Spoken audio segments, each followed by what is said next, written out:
Come on in.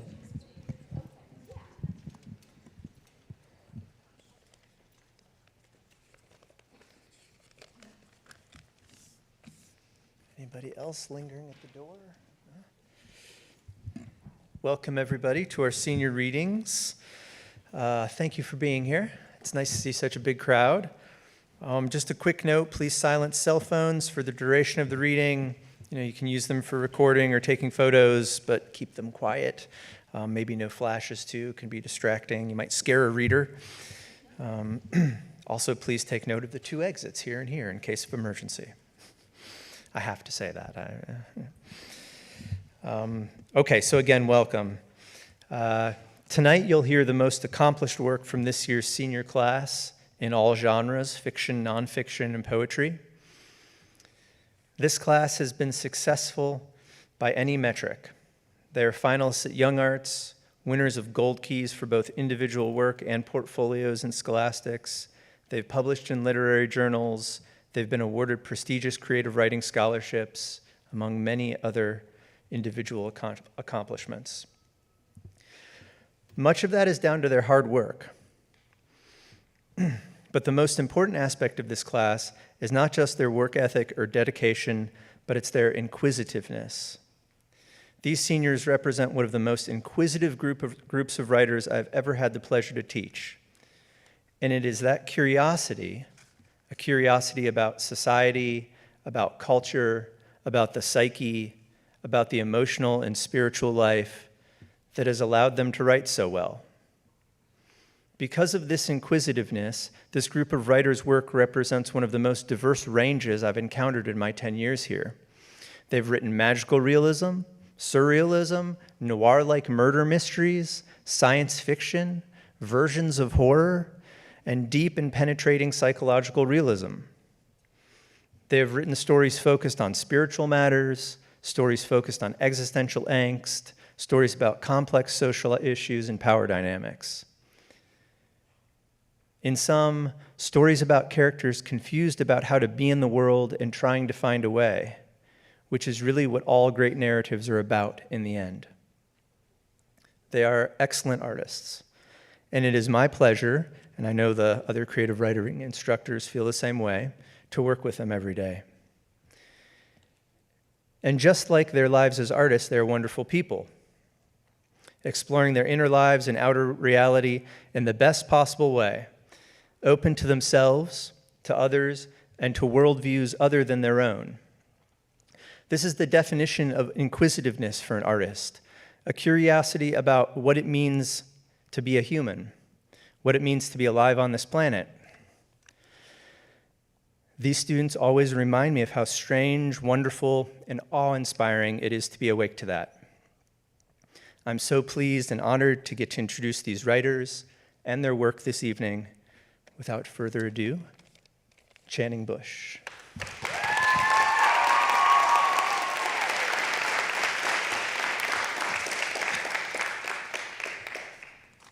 Hello, I'm Channing. I'm from Somerville, and I'm going to be reading 2 poems and a flash nonfiction piece. So my first piece is called Baby Bunny Cherry Merlot. Yeah, I'm a bloody punch baby, a vinegar and pepper baby. Maybe I want a bit of the caboodle and the schmear and the everything and it all. Maybe I could see myself with an ovule face and ears, blooming candles, tapered in my tulip glass. Still, I'm a passion baby, aspartame. Maybe I couldn't put up with it, that bunny in the vessel, that little linty bubblegum. I'll inhale that liquid and fully body that hokey cherry, because honestly, if I had something bodily as a cherry fruit, maybe it would spike my amygdala with amygdalin, and I would die in nature, surging in almond jounce, with that pit in my stomach. Yeah, I'll stick with this chrysocolla joint, its drunk angels poised at a distance. I'll trash that glass and barely hear it. I'll get out there, lather in gauzy petals, sweet, fleeting, swanky petals. Okay. My next poem is called Ode to Deer Shedding Its Antlers. To have your blood vessels on the outside, hollow banshee mouths gasping to the inside of you, old roping you and folding you like gloved fingers, it drew on a trail of incense for raw whipped shades and glowing half-moons under tree dark. As usual, death follows and ghosts, smells the blood like you follow fall's sweet apples fallen in alfalfa's triad ovation. You pass calmly by the coral bean that mistakes you for a cousin waving or a medium spurring those omens above you.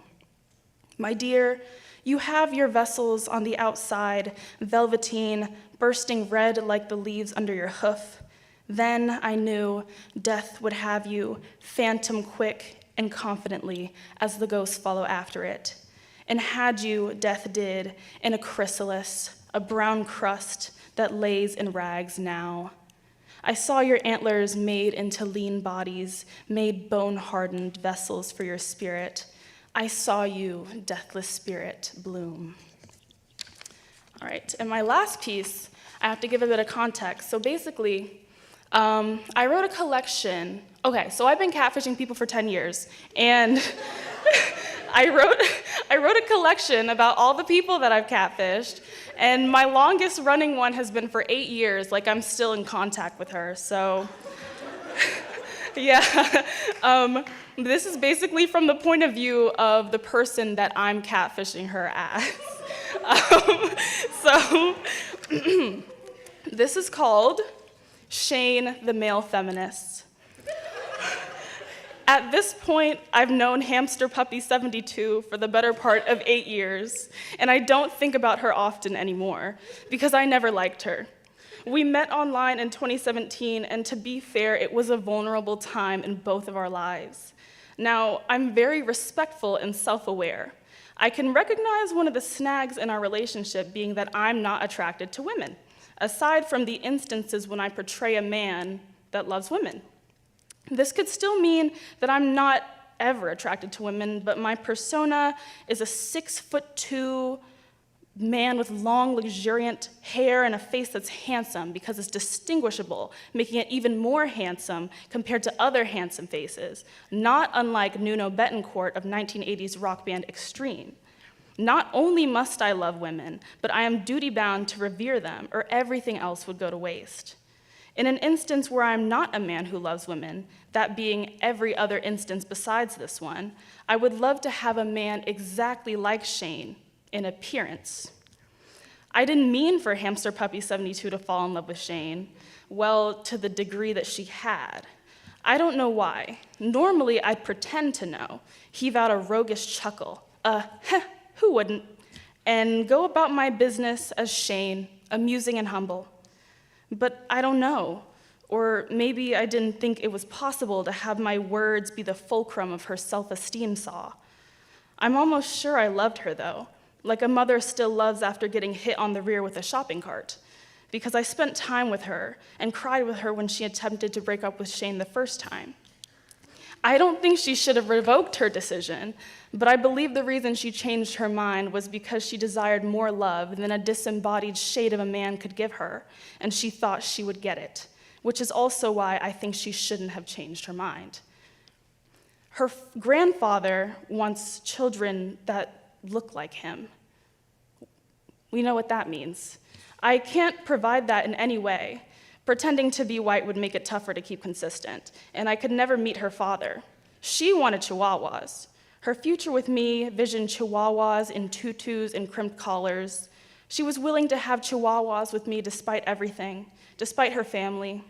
I wonder if chihuahuas would have been better or worse than grandchildren that looked like me. I like that dogs are empathetic. I wonder if empathy was a human quality first and we gave it to dogs or vice versa. Really, I prefer cats. She said I made her happier than her dog did, which was apparently really saying something. It was saying that I had to be there. In a body, she would have been the lovely, branching, dog-loving clavicle, and I would have been the base of the big toe when she really needed a shoulder. I'm happy as a big toe. I prefer to be down here. I could still spend time with her and say I loved her and be aware of the expectations for women and men on a societal and individual level, therefore going out of my way to ensure she felt secure and validated in her emotions. But I only have about 10 reassurances in me until I have to stop pretending. I believe the issue may go beyond the instance of being a man that loves women and every instance other than that one as well. She didn't know what I looked like or sounded like. I couldn't really fight her on why cats are better to have than dogs. I was destined for big totem, and I opened my arms for fate.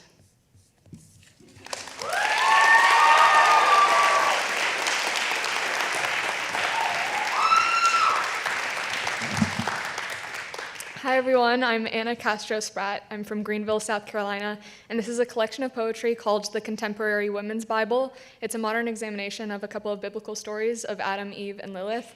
And for anyone who doesn't know, Lilith was the first woman created by God for Adam, and when Lilith refused to obey Adam without question, she was banished to hell, and subsequently, God created Eve using one of Adam's ribs. So I personally think this is one of the most interesting stories in the Bible, so I wrote a collection of poetry about it. The first poem is titled The Contemporary Bible. In the Garden of Eden, Eve undressed her fig leaf panties and bathed, as Adam watched from the riverbank, her untouched nipples still purposeless. I know truth from modern excuses because it never mattered what the Bible women wore. I know boys will be beasts, long before they learned to call it sin. The serpent did not slither in to teach them shame, but to remind them of the hunger they'd been born with. Naked without guilt, unaware of what their bodies could be or what they were meant to betray. There are no holy garments left to drape over the nakedness of now. The world moves in a frenzy, no longer questioning what we are, just what we claim to be. We all fall from grace, but it is not the falling that scars. It is the standing up again with our hands cupped to the sky, waiting for something to touch the skin. This next one is titled Lilith. First, God created man and bone, hard and definite white, slipped into the body via spirit and splendor, and alone God overcounted.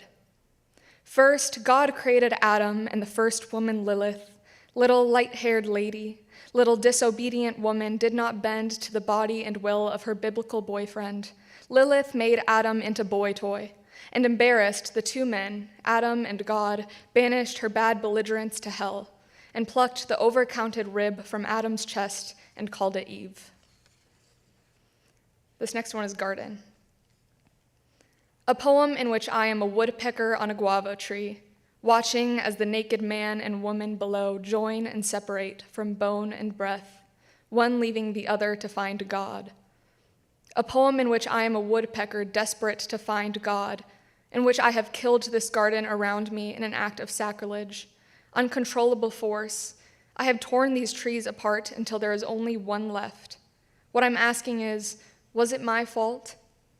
What I'm saying is, I am a woodpecker and I am watching myself, this woman below me, walking to the one tree that is left because of me, serpent-instilled sanguineness, plucking the soft-skinned fruit from the vine, ready to know all. Adam villainized her divine femininity as sentient sin. That is to say, I am the woodpecker. That is to say, I am only a woman.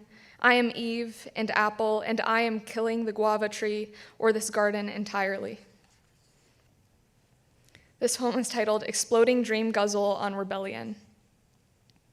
No, it cannot be written out, only retranslated and reimagined, but it can always be found. Rebellion is inescapable once one knows where to look. Here is where to look. In the margins of little girl diaries saying, I won't, I won't, I won't. In my pretending to kneel in mass, but always resting my small butt on the pews, sleeping lightly through prayer, only waking for through my fault, through my fault, through my most grievous fault. Very young do women begin accepting blame. And I, dreaming of the first man and woman, beautiful beings, believers in the good, and Eve in all of her unapologetic ambition, biting into the apple, seeing what she was not meant to, what the men hide in fear of power, good and evil in the hands and thin, pale fingers distinct to woman, seeing the truth, Truth in the hands of woman is power. Power in the hands of woman creates fear. And afraid, God cast out Eve and Adam and woke up little Anna so she would not rebel too. This next one is short. It's titled On Eve and I. On Eve and I. Made out of bone and Bible, made out of obligation to/by God, I became a feminist for Eve because I too would have disobeyed the man and apologized to no one. This one's a blackout poem from Alpha Beta de Ben Sira 5, which is one of the first accounts of the story of Lilith to be written. When God created woman, Adam immediately began to fight, wanted her to lie beneath him, but Lilith flew into the air and prayed, saying, "Woman has force." Lilith said, "I was created to have power." And lastly, this is an image of a rib cage under a heavy spine. This image of Adam standing alone, looking to his first wife in a garden of lies, on his knees, falling apart without a chest to press his hand to, a breast to milk and reap from, a rib to replace his. Adam, insecure in his thieving. This mother on the fifth pew, clasping into herself and all her daughters after the rediscovery of a god, a figure served with rice and beans and translated back by the choir into their song of tongues, pastor in communion, distribution of the holy body, meat to be ripped off of the bone, feeding the eyes and the mouth, but never the rib.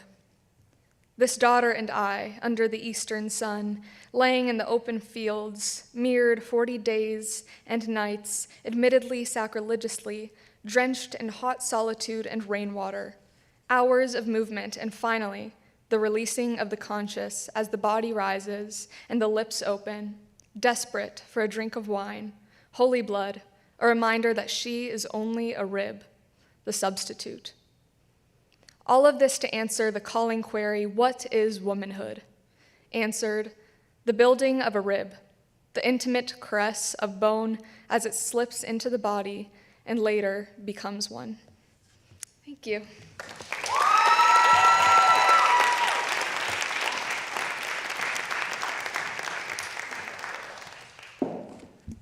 Hi, my name is Erica Holmes. I'm from Columbia, and I'll be reading a nonfiction story and 3 poems. On documenting the human experience, advice to a younger me. You'll get your start in real writing when you begin attending a fancy art school in your junior year of high school. Towards the beginning of your experience, your fiction teacher, Alan Rossi, will say that as writers, your job is to document the human experience.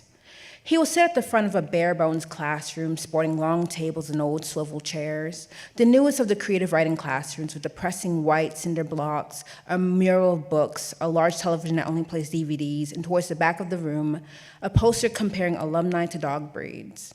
Alan's words will light a fire in you, as they should because they're freaking rad, to produce your first works where you're really thinking about how the real world influences the perception of fiction, and they're going to kind of sort of be shit. But you're just getting your feet wet, so they don't really count. If I were honest, which I always am, I don't care about the human experience. Sure, as a reader, I love reading something that feels real. You're gonna go crazy bananas for finding justifications for your creativity. But I just want to make characters and write fun little stories about them. Like, yeah, I'm always gagged when my teachers tell my class about our jobs as writers. But by the time I'm in front of a blank doc, I'm already blasting off on some variation of a person that's having connection issues. Always some sort of, woe is me, I yearn, or don't, for someone to be there and scratch my ankles when I can't reach. If you actually read published stories and not just AO3 slop, you'd be more like me, able to steal properly and make something good out of unrefined parts. Even with my advice given to you on a silver platter, I already hear predictable self going. Just how specific does the human experience get? Take my experience, for instance. I'm human, I bathe, eat what I'm not supposed to, and use the bathroom super often. I think that most of the world is good. I was born one April to young parents who got divorced 8 years later. I have 2 cats. I have too many siblings, temperamental step-parents, and people that expect for me to be the one that succeeds. I'm closer with my mom than my dad. I have a therapist that I make laugh in every one of our sessions. When I was slightly older than a toddler, I lived in a neighborhood that was basically overrun with fiddler crabs, stupid little things that would clump in my family's tiny laundry room. I pushed my sister Destiny out of a moving car when I was 2. Steal something from my life and write about it. Take anything from your life, especially the small stuff that you think is insignificant and nobody wants to read about, and just write it. Okay, my first poem, all go into one place, all of the dust, and all turn to dust again. We dance in a parade, squeezing together between chilly thickness of unbeknown dust. We wear the spun fibers of black-nosed sheep and keep warm in our uproarious cocoon. We love sitting on the rickety metal air conditioner condensers during the summer, waiting to blow up, followed by the sandwich artist who lovingly spreads grape jelly on our peanut butter, jelly, and pickle sandwich, trotted after by the kind stray cats who allows pets, and left behind snap strings on party hats that litter the ground after graduation. Unadulterated, we seek connection. Embracing another is to have the temporary merging of flesh and the chimera of love and necessity. Lacing fingers with our siblings after losing our mother in Walmart, holding back our friends' hair as they vomit into a small trash can after drinking too much, barely able to keep our own eyes open. Floats piled with white pearls, dairy rings, and heart-signed prenups. We open our heart in a show of exhibition to a blip of a museum that is. We eat, knowing we'll get fat and die. Sweet breads slathered in sugar, water, and eggs to celebrate years of surviving. Fermented grapes poured into superheated, then cooled sand to unwind after a long day. An amalgamation of pigs processed to hell and back to form a boneless, tenderized obelisk, fit to be paired with cheese, mayo, and crushed Doritos between 2 slices of butter bread, whoa. We walk along long stretches of asphalt with the circle of those most resembling another. Teams of punters wearing hole-poked magenta jerseys with white ironed-on prime numbers. A marching league of knitters with their yarn tumbling behind them. We undergo metamorphosis, burning our scalps with heated iron or cutting off our hair with scissors found in junk drawers, forcing holes in our skin to insert jewelry directly into us. Pulling our jaw together with metal and rubber bands for 2 years before replacing the contraption with a plastic mold for the rest of the route. Good change, bad change, that's up to you. Actually, it's up to us. When there's a break in the procession and you find yourself the subject of knees bruised plum with pricks of red and a blaze of embarrassment flicking out from your stomach, eyes will roll to stare, but don't you go into the twinkles of the dark. Don't you stare into the thickness. Don't look upon the dust-caked rim of the unknowing for a hope of tingly balm to soothe your qualm. We have a parade to continue, and we'd love your attendance. Okay. Second, House of Music, Gin and Sin. Just beyond a thick layer of mist, you take a detour. You reach forward, squinting your eyes. Dim orange pinpoint your way, leading you from asphalt to slick grass. Warm dew roll and stick to your ankles, pulling you forward. All at once, the mist is sucked into the soil, making way for the slush of socks against wood. Swinging doors rush open with the flourish of Monroe, beckoning you into the tendrils of heat and the allure of yeast. Your feet plant, don't move your feet. But your eyes trace up brown wooden floors, stamped with the dust of generational boots. Dust on slabs settle like snow, powdering the bottom of dresses and slacks that protect legs sun-dried tomato red, with strawberry dots up and down. You eye the orange wood walls of clinking glasses, all held up with the buzz of seltzer. Crystalline mugs topped with chilled foam. Music vibrates through wooden slabs in a worn bullhide. Bosoms pressed tight against old bodices, sinking beneath their once cozy cups and under familiar eyes that easily roll down each soft peak, tracing veins squashed against translucent skin. A vocalist sits with a band, yowling about love to the rakes of spoons against a washboard. Your eyes meet his gray ones for a moment before continuing on with the sight of the large backs of men at the bar. Money flows with taps, draining themselves into the bellies of men with too much time on their hands. Shaky hands that hold elixirs for nights of reliving the glories. And the bartender, still old, still hunched over with his trusty gray rag in hand, scrubbing the same spot over and over. On the floor with wonderful women. Their muddy eyes roll forward and up, moving with each rock of their loose neck, none to the beat of washtub guitars or the vocalist's dry scrapes at his throat. Their breasts reach the tip of their fingers, all pulled to the sky like satellites to stars. Skin stretched thin, giving an eyeful to old blood, forgotten veins and fat blue worms soon flooded with decade-old gin. Hands snaked easily around shaking hips, all too eager to grip on and mold together, slipping beneath to take in their antique warmth. In their warm collaboration, they rose to toes before lifting up through the roof, arms spread. The splinter of wood against worn skin couldn't stop them, not when they were close to touching us on the moon. Lord, they scared me with their dirty eyes, always looking for ways to pick my soul clean. Left alone, dancing by the vocalist, flaming red hair and dark green eyes leave destruction in their wake.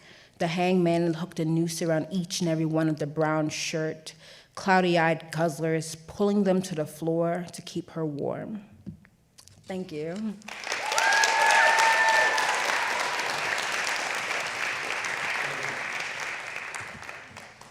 Hello, everybody. My name is River McGee. I'm from Myrtle Beach, and today I'll be reading a piece titled Chasing the Sunrise. It is unholy to wake up before the sun.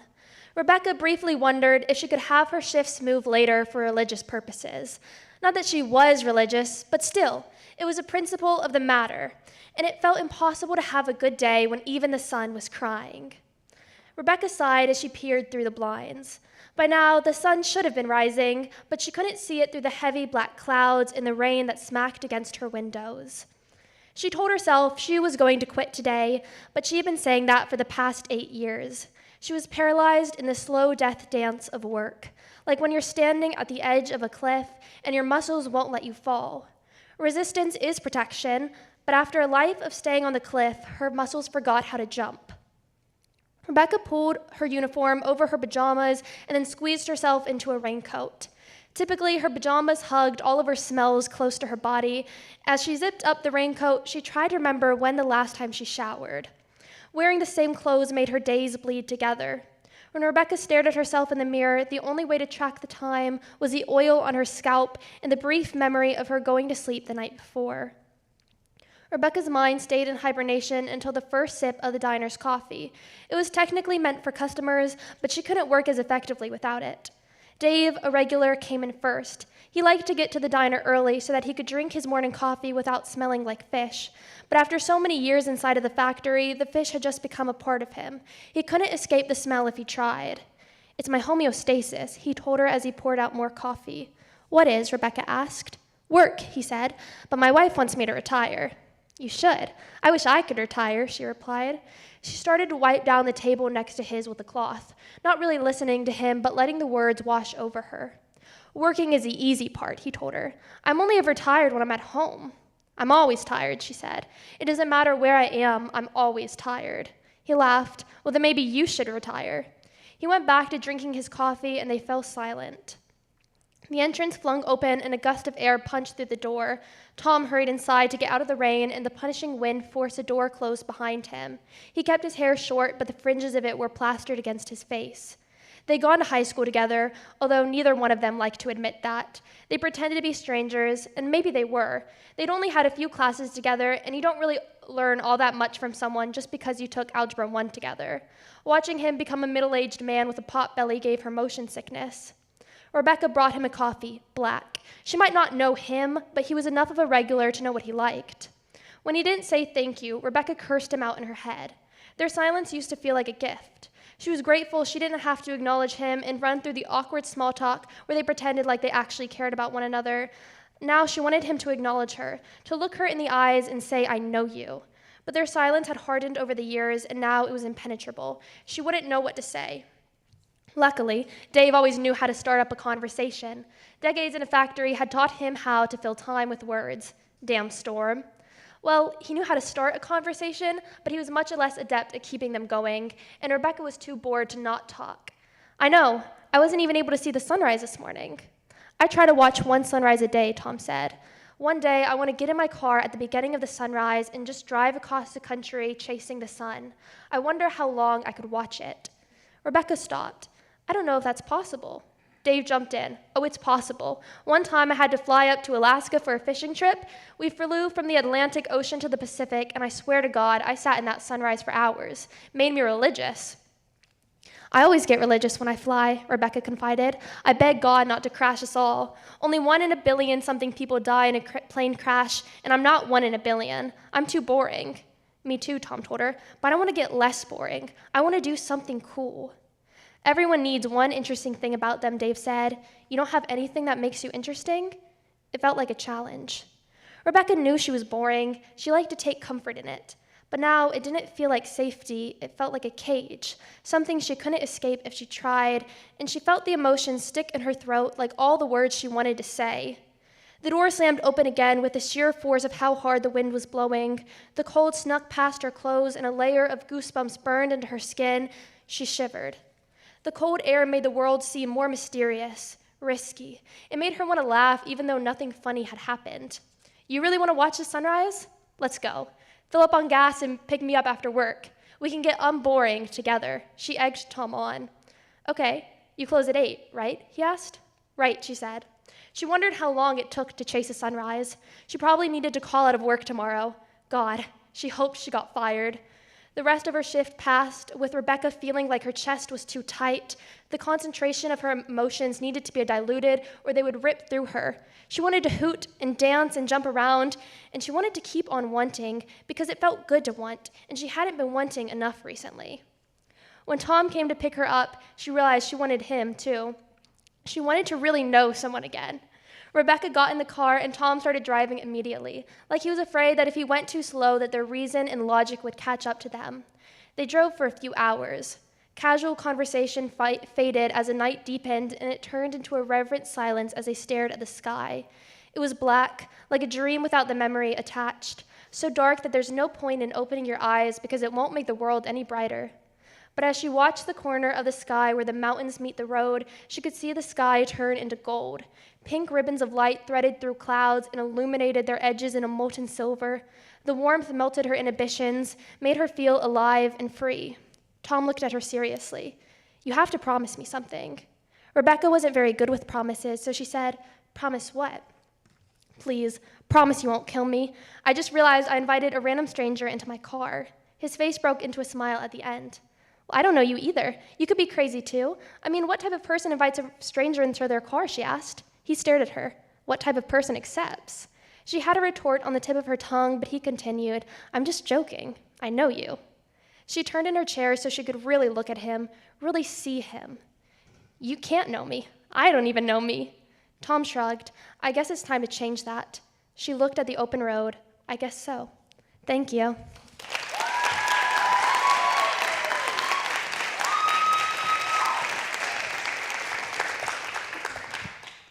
Hi, my name is Bianca Vaso. I'm from Lexington, South Carolina, and today I'm going to be reading a couple pieces of poetry in a nonfiction excerpt.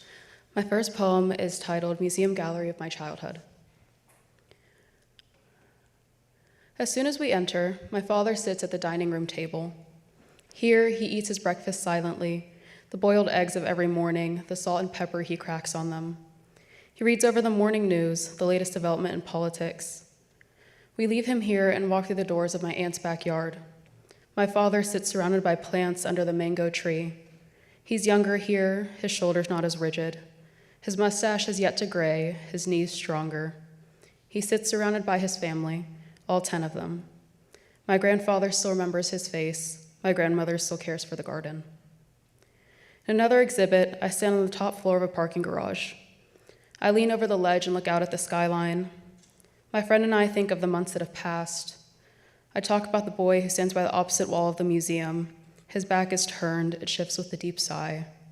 I'd loved him when I was 14, I stopped at 17. In the middle of the next room, I'm 3 years old. I'm in a puffy white dress, kneeling in front of the pastor, in the front row of the pews. My mother kneels next to me, her hands less wrinkly. Her arm doesn't hurt, no need for the repetition of her work. They're used to wipe away tears on the playground. Behind the wall, my mother and I stand together in the kitchen. She holds a silver metal bowl while I pour in the flour. When she puts her hand over mine on the wooden spoon to mix, the batter lands on the tiled wall. The backsplash we just put in, the house that has yet to be broken in, the stain will stay there. Thank you. My next poem is titled Once a Year. In Colombia, plants fill my aunt's backyard. The mango tree covers half, giving shade when the family sits together in plastic chairs. A plate of sliced mangoes covered in salt and lime reaches from hand to hand. The men cradle beer in their hands, sipping and laughing, talking about the latest soccer game or reminiscing on their childhood in the house next door. They reminisce about how they grew up with a bakery on the corner and their summers played at the park, just a 15-minute walk. My uncle laughs when telling us about the time my father accidentally got drunk at 14, the boiling weather, the need to cool down, a few sips too many. The women chat together, the stories they've told ever since I could remember. They analyze and reanalyze the situation, the women too close to their husbands never noticed. They're angry all over again with what happened 20 years ago before I was alive. The cousins settle next to each other, the older ones at least. The little ones run around, chasing each other. The older ones catch up, no contact for a year, their own lives taking over. When they want to know of the boy from last year, I laugh and turn away. He's old news now. The girls exchange looks and smiles, asking for details so that we can analyze how our mothers did. The boys sip their drinks and tell stories from when we were younger, and every summer we finish in my aunt's backyard. Thank you. And my next poem is titled Cento on the Scar on Your Left Knee. When you fell in the river, you skinned your knee. The cement slope took a chunk of your skin from you, left a dull ache every time you take a step running after your brother. Your grandparents' house is the same way it's been every summer. The chairs on the patio, the outdated kitchen appliances. Your grandmother stands in the garden watering her plants with a hand over her eyes to shade from the sun when she calls you over to show you the turtle that climbs its way through the branches. Your grandfather sits in the library pulling out another dictionary to read. Today you wear a dress, and your grandmother points out your knee that has just begun to scab over. She takes your hand and guides you to the wiry rocking chairs, sits you down, and asks you to make her a promise. You'll have a vague recollection of being told that you shouldn't damage your skin with scars just to have fun, but it could have been something you imagined. 5 years later, you have a slightly raised, pale scar on your left knee. You're reminded of the promise you made your grandmother, and you take another careful step. Thank you. My final piece is titled Odd Forms of Connection, and it is an excerpt from a nonfiction piece. Somewhere on my dad's computer, there's a picture from when I spent 6 months in Colombia as a baby. I'm in my grandmother's arms. Her glasses rest above her eyebrows while she looks at me. We're in the front yard of her house, a place that has barely changed since that picture was taken. The blue tiles still lead from the gate to the door, albeit a bit cleaner than they are now. The plants line the yard in their ceramic pots, smaller. My grandmother and I have matching smiles. She looks at the baby in her arms while I look into the distance behind the camera. Until I was in 3rd grade, my grandmother and I were joined at the hip. Even though we lived in separate countries, I remember during every phone call, she would greet me by saying a string of compliments. Hello, my beautiful, wonderful, gorgeous granddaughter. I'd always laugh at her words before launching into all the things I hadn't told her, how I was doing in school, what my brother had been up to, the latest book I'd read. When she came to visit, no one was more excited than I was. Yet when she arrived, I felt a deep disdain for her presence. Maybe it was the feeling of my space being invaded or an argument we had. I'd be lying if I said I could remember for certain what happened. Thank you.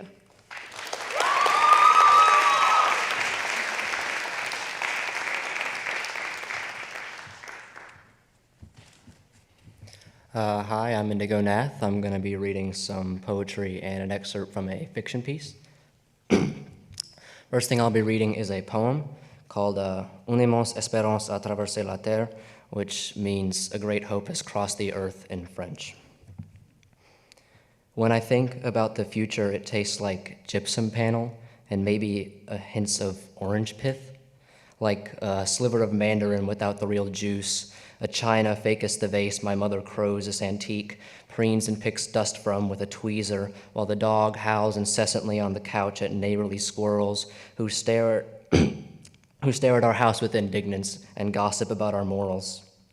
The days choke on fruit fly clouds which coagulate on rinds of cantaloupe in our sink. They hardly get a breath in before they gargle and flail into the next one.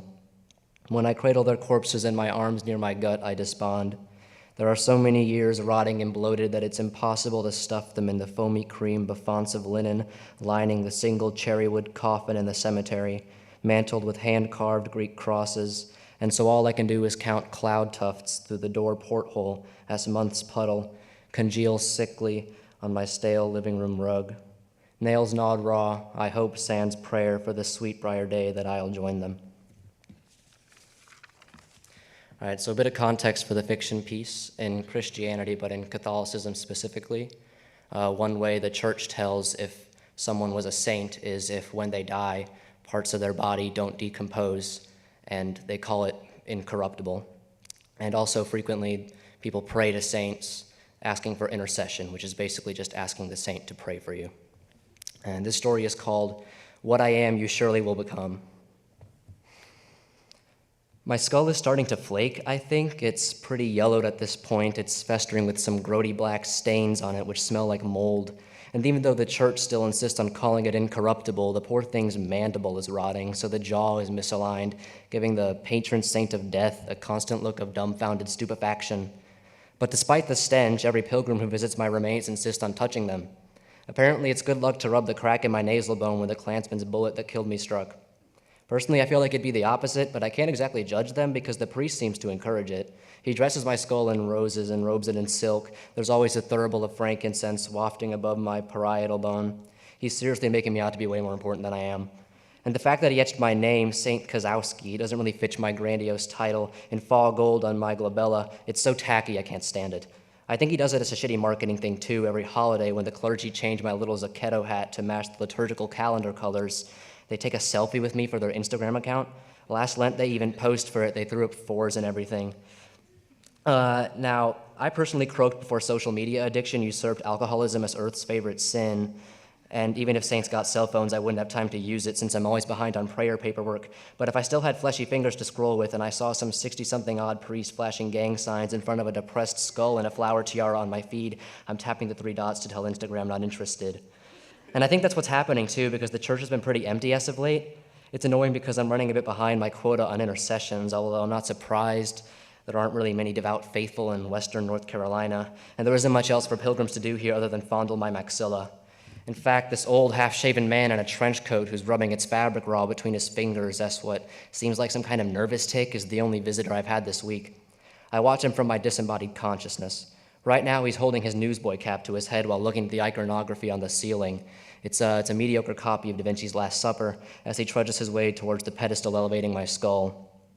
Finally, his slightly swollen gray eyes look down and gaze into my skull's empty sockets. Glancing around, he reaches out slowly with a quivering, gnarled finger to brush my bullet hole serrated edges. He crosses himself and then coughs. "Well," the man says, "I don't exactly know what I'm doing here." His voice is coarse, and I don't know how much of this is to me and how much of it is to himself. "My name's Stan. I'm not exactly the most devout guy." As Stan says this, he clasps his hands together and his voice lowers to a murmur, although there's no one else in the chapel, and it's not like the fresco of Paul getting crucified on the wall behind him has time to listen. I go to Mass maybe once a month. I know it's bad. I'm trying to get better about it, I guess. I'm skeptical, but it's not my place to judge. Stan pauses for a moment, thinking to himself, probably what he came here to ask for. The pilgrims always ask me to pray for things on their behalf, which basically just means I file them, send it all up to the ethereal higher floors of heaven that I've never actually seen to be processed, and since I'm the patron of death, they're usually the same requests. Basically, I'm here to ask for intercession. I need someone to pray for me, man. It's actually about good news. The lung cancer's in remission, doctor said last week. But it was a kind of scare, man. The chemo, the drugs, the coughing. There was this bird shot at the bottom of my throat. Like a weight. I really thought. Stan pauses for a moment as his voice cracks. I'm actually kind of interested in Stan's story. Most people I get have some kind of terminal illness or a death in their family, so good news is rare. If I still had eyelids, they'd be wide open. Stan clears his throat. I was worried I would die. And the cancer's only in remission, so, I'll have to deal with that fear again. And I don't want it to be so crippling, so, Holy Father, please pray on my behalf that that I can come to terms with death, the inevitability and all that. Yeah, there it is. Stan's got my sympathy, yeah, but it's the same request every time. Everyone just wants to learn to accept death. As he falls silent to pray, I write down his information, slide it into a manila folder with the others. Honestly, sometimes I wish I could have been the patron of something a bit broader, like St. Sebastian. I bet he gets to pray for a ton of different athletes' requests: lacrosse, baseball, football, Kazakh goat polo. And I bet good money he's on one of those higher floors, too, gets to hand God the stacks of prayers in person. He doesn't have to trust a faceless system which sticks you in a cubicle at their death. But even though it's monotonous, filing all these identical requests, which might not even be heard for intercession, I, too, pray in silence like Stan. As usual, the carefully creased and pressed folders full of identical prayers dissipate with a crinkle, and since my blessings end here, I have to trust that someone who actually matters is listening. I watch as he strokes my skull again, touching his crucifix to my teeth to make his necklace a third-class relic. When I hear stories like his from the pilgrims, I honestly feel lucky. I died pretty instantly. Just a loud crack, my eardrums bulging and bursting, a sizzle on my nasal bridge, and then black. I didn't have time to contemplate death. And if the testimonies of my faithful are at all accurate, I have to say that's the nicest thing God ever did for me, letting me skip the nail-biting and existential crises that herald the drawn-out process of dying. Thank you.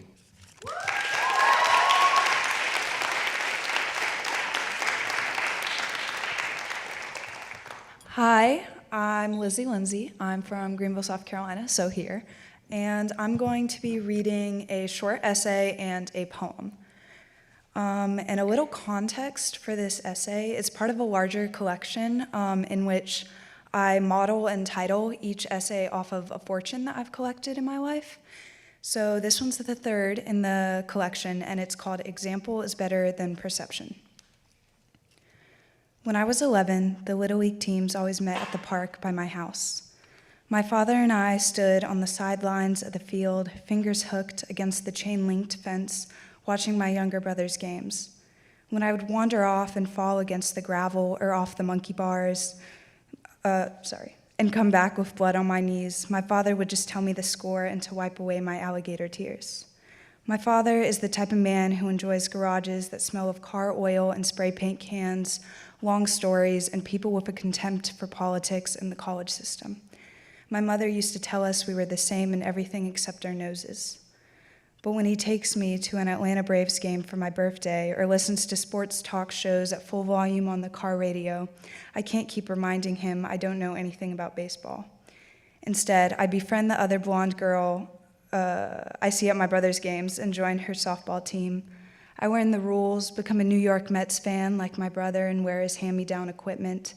I use my dad's glove because it's already broken in and carry around his perception of me throughout the seasons. Not his daughter, just his kid who's grown to be tough, not soft. I play for a couple years, stay in the outfield, watch the blonde girl I befriended become the travel team playing, grand slam hitting varsity pitcher while I stay on the JV team made of middle schoolers and bench warmers. I've learned things like we always tap our bat twice against the dirt before the pitch, even if I don't understand why. I learned to laugh when, sophomore year, my lunch table friends list off their perceptions of girls' softball, a dugout of stereotypical sunflower seed-spitting lesbians. I also learned to avoid eye contact. We take practice swings when we're next up to bat. We have to wear face guards, and there are weird kids on the team. You have to say the right things if you don't want to be considered one. If you write a paper in English class on how softball is a sexist, oversimplified, disempowered form of baseball meant to belittle women and keep them in men's fields, keep it between you and your English teacher. Don't show it to your teammates, it's too boyish, and don't show it to your dad. It's too girly, because in the dugout with the other girls that wear over-applied mascara, you'll see the stereotypes, miss the persistent examples of pink shoelaces, the gossip over warm-ups, and the constant crying because of strikeouts. When I'm walking up to bat in one of my first games of sophomore year, teammates yell, "Take us home, 14." They always cheer the loudest for me and the friend I brought with me this season in a pleading voice you would use to encourage a child's first steps. Now I watch the pitcher and listen to the cheers from the girls in the dugout and from my father in the bleachers and let it get to my head. I actually hit the ball and run towards first base. But when I make it there, my coach has her hand over her mouth, and I turn around and see PTA parents hiding their laughs from the sidelines, and the ump doubled over, my bat at his feet. I walk back to home base knowing I had hit the ump and a foul. I sink further into the batting box, sweat pooling in my palms. I wish I did it on purpose. I wish he made the wrong call, that I lost my temper and chucked the bat towards his sour face and the weight of his arrogance. But no, I didn't mean to throw my bat at him. I strike out and go back to the dugout, back to biting my tongue so I don't cry or making myself small enough to fit inside everyone's perceptions. But taking off my brother's helmet, I begin to sob. My friend, who's just as bad as me but will continue to play years after I quit, rubs my back and tells me it's okay. I'm not the first or the last to cry before this game, and all the girls do. Okay, and the next is a poem called The Second Law of Thermodynamics. A degree of disorder or uncertainty in a system, like bombs that barely work or lessons from my father, creating while it destroys, cat-like and breathing, it feels every corner of infinity and pushes it forward, folding gaps into families and the lives of high school girls that feel disordered and lazy where something else should be. You taught me your dreams, just in case I would turn out like you, like father, like daughter, just kidding and unseriousness, weighing on your shoulders now where the lack of gravity should have been, an astronaut being able to bear casualties, or maybe actually an astrophysicist, except now you tell me not to dream away my life. Questions you held on space and time, if praise or permanency is enough, or because amazing things happen when they're irreversible, will we survive? These questions, once charred into molars, now have their very own place everywhere. Life gets stretched out, the distance between everything increases, like the distance between stars and even me and you. Growing up, I thought you were too complex to understand, but according to the second law of thermodynamics, simplicity and disorder can be very synonymous. We just keep expelling chaos because we need to live, preying on X's and O's and things that take us back for a while, like David Bowie's The Rise and Fall of Ziggy Stardust playing from the car radio. Even though this law is as cynical as it is, that what could be our end is our growth. Entropy consumes, nest chaos and entanglement inside imperfect things, allowing life to weasel out of impossibility. Things just wind down at right or wrong times. It doesn't matter, and everything matters, has overlapped then grown apart. Only we were never able to get our hands on something as unworldly as patience. But we've got time to wait around because you told me, thanks to science, things can never decrease in an isolated system. There's only space for more space. Thank you.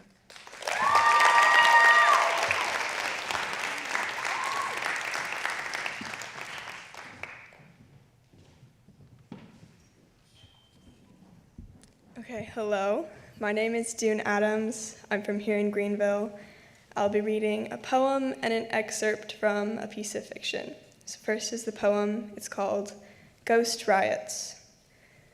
The ghosts were resting, but now they're awake. They weren't buried, just sleeping. It seems you got a little too caught up in your own head, let your guard slip, lost focus for just a moment, and now they're out, parading down your spine, seeping into the shadowed cavity of your skull. They're howling and laughing, throwing stones and smashing bottles, trampling every nerve, shrieking. The air in your lungs only helps when it's under control. You can take a breath, but it takes more than a moment to steady your mind. The broken glass has billowed into dust, building in your skull. It chokes out all other thoughts. The ghosts swallow your senses. They pound on your heart, flutter in your chest and against your ribs. Dropping another stone into your stomach, they demand release. They say the answer is here, but you'll never find what you're looking for, because all you ever try is closing your eyes, trapping them in corners, holding them still against churning walls, smothering them to silence instead of setting them free. Another bottle shatters into nothing, glitter staining your fingers, smeared across the floor. You keep trying to soak it up with gauze, but it spreads everywhere instead. The ghosts cover themselves in it. Their screeching turns to singing. It's all right to feel this way, they whisper in your ear, and prance through your fingers, twirl across your scalp, demanding you understand that there was never any blood. The ghosts only wanted to dance.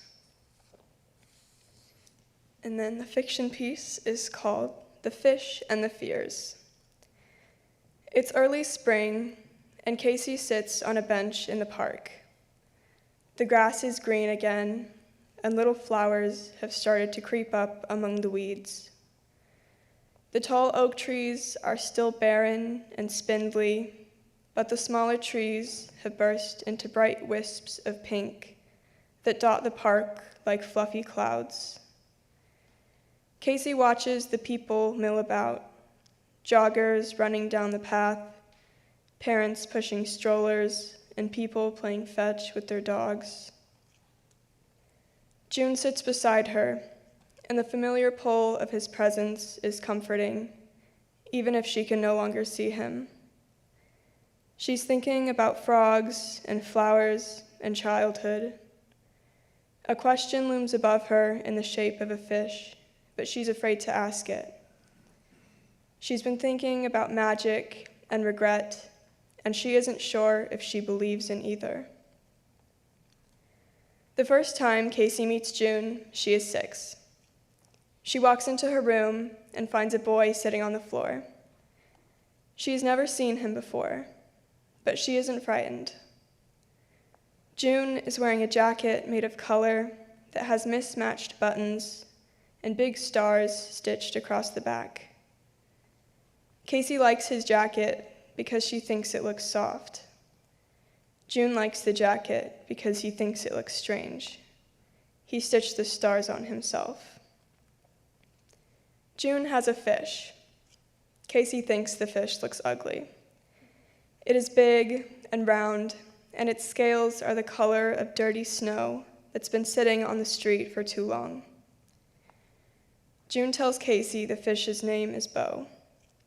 Bo doesn't swim or move. It just sort of floats in the air, several feet above June's head, bobbing lazily near the ceiling. June tells Casey that Bo is full of dreams. Actually, it's full of fears. June doesn't believe there's a difference. Casey asks where they came from, and June tells her he doesn't know. They just appear, though he's not sure when or how. He knows all of them, though. She sits on the floor while he points them each out by name. The blue one is from when he dreamt of a giant octopus crawling up from under the water and dragging him under. The green one is when he imagined he was trapped in a very small box where he couldn't move and couldn't speak and couldn't even breathe to scream for help. The yellow one is when he tried to eat a sandwich, but the bread turned to sand and all his teeth fell out before he could take a bite. It is here that Casey learns she has a fish of her own. June tells her he can see it because he knows it's there, but she can't see it because she doesn't know what's inside of it. June makes her think of everything she's afraid of and has her say them out loud. I'm afraid of heights, she says. I'm afraid of monsters in my closet and wolves hiding between trees. I'm afraid of getting stung by bees, and I'm afraid of losing Bunny, who is my favorite stuffed animal. When she's done, June is grinning, and when Casey looks up, she sees her fish floating near the ceiling above her head. Thank you.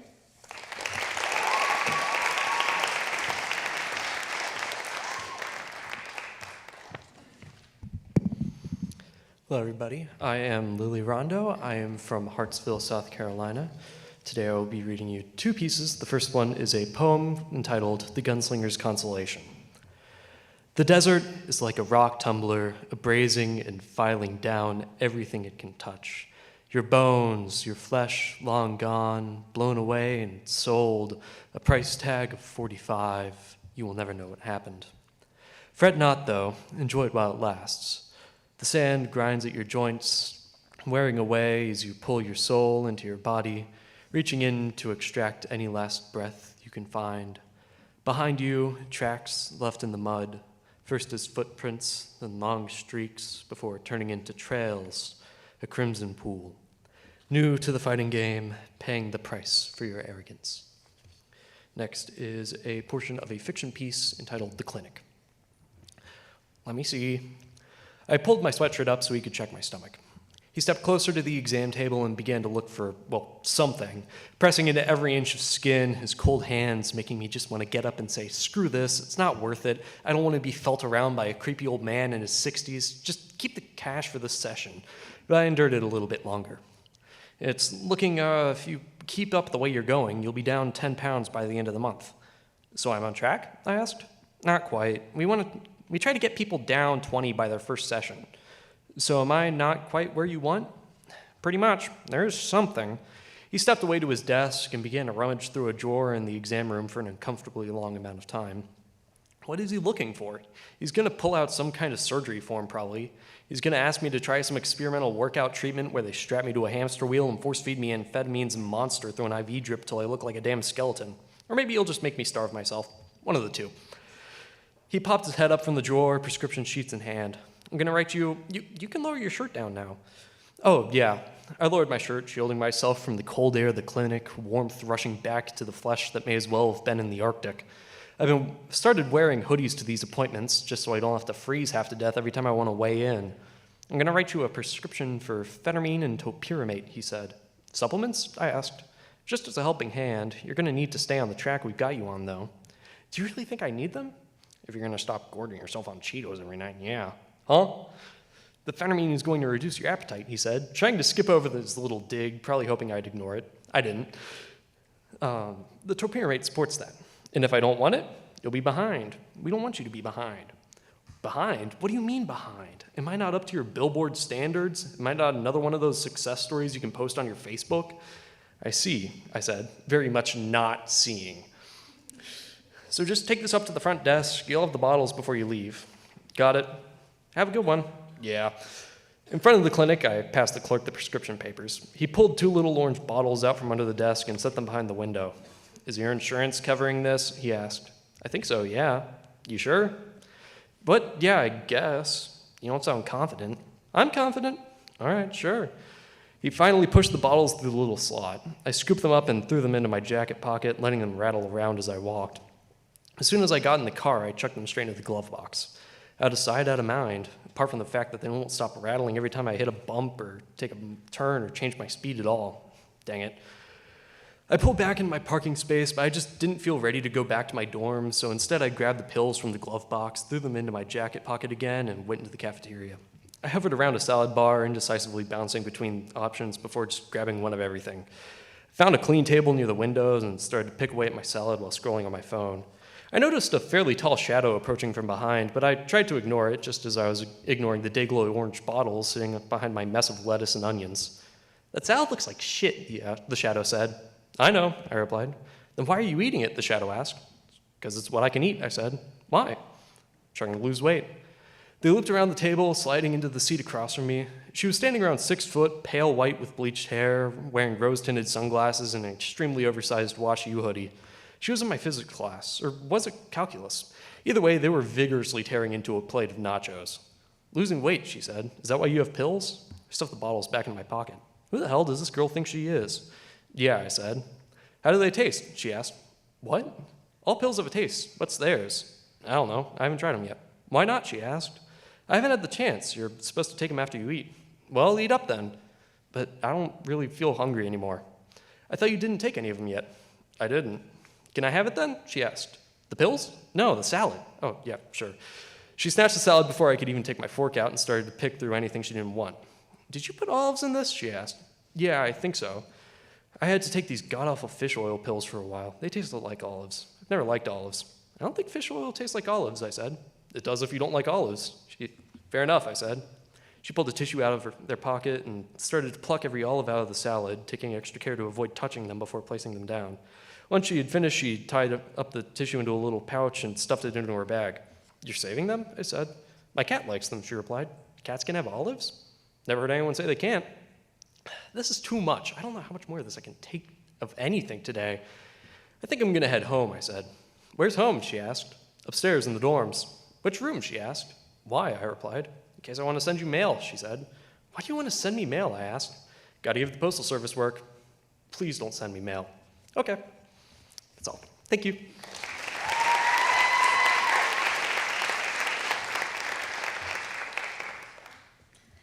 Hi guys, my name is Tatiana. I'm from Somerville, and I'll be reading two pieces for you today.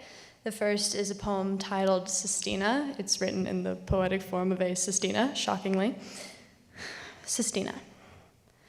Would they still call me their girl now that I've buzzed my head? Or would they remember me well as I was? Small, set jaw, cut and crafty knees. Now, while my shape is something broad and sore and sun-spotted, would they see me?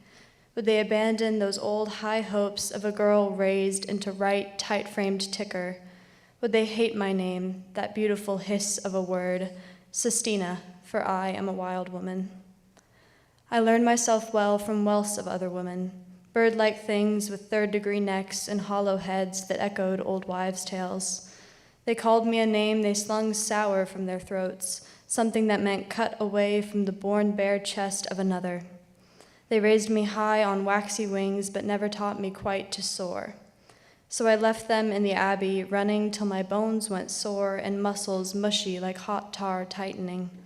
Not a woman they'd have ever loved, looked upon with more than highbrow, honeyed hate. Not I, with my empty stomach and heavy head ringing true out the ears and seeping something more. It cut deep to run so far from home, from all I'd ever known but my name. No, that stuck with me, became being too, gray matter and flesh, a name with no name of its own, and it whispered to me like the birds. It was sure and vile and begged me to smile, to soften my flintstone frame. But my words cut still and thick to frozen skin, and it wasn't so late that I'd killed my name. It was not woman, not life or love, and so I hardly mourned. Just laid a thin wire cross and walked on ahead through the changeling trees and spring water rain, air and ire high. I did not miss the smell of incense curling in ribbons high towards ceiling vaults, though neither did I forget their names, the birds whose being I had been, who cooled feverish forehead and tucked into bed a wild girl who bit and kicked and swore. They had tried, honestly, to raise her into a right woman. It was not their cloth from which she was cut. Not too long till I'd cut my hair, tied it high, drew my own woman. Sistina was her name, a tragic thing, strong, sore, little wrong in the head, same as they always said.